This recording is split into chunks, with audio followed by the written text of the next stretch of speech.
When I did the official announcement for my campaign, I went to Lawrence, Massachusetts. I don't know how many of you know Lawrence, Massachusetts. Bread and roses strike, right?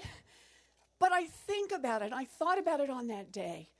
I think about the women who worked in those mills, the women who had so little that they often lived 2 and 3 families to a room, who often had to choose between whether or not to heat the room or whether or not to be able to feed their children, who had so little at a time when the bosses were just getting wealthier and wealthier and wealthier in the textile trade, in the shoe trade, in one trade after another. And the day that the women got the news that their pay was going to be cut, you know, here they were. Think about the conditions they were working under. Children were working. 1 in every 3 adult workers at that mill lost their life by the time they were 25 years old. That's how dangerous the machines were. That's what it meant to breathe the dust that they were all breathing.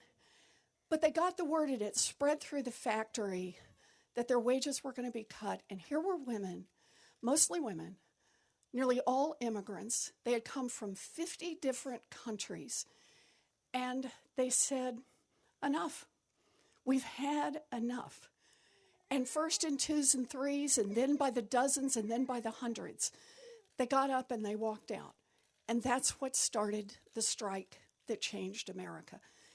These women who had so little put it all on the line to try to build a future.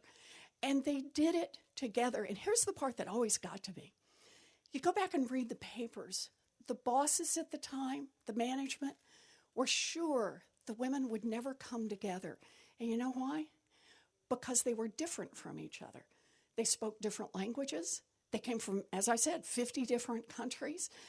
And yet the women decided they had more in common that mattered to them, and that they were going to put aside their differences and come together to build a life in America that would create opportunity for themselves and their children. And for me, that's what the labor movement is all about. So happy Labor Day to all of you.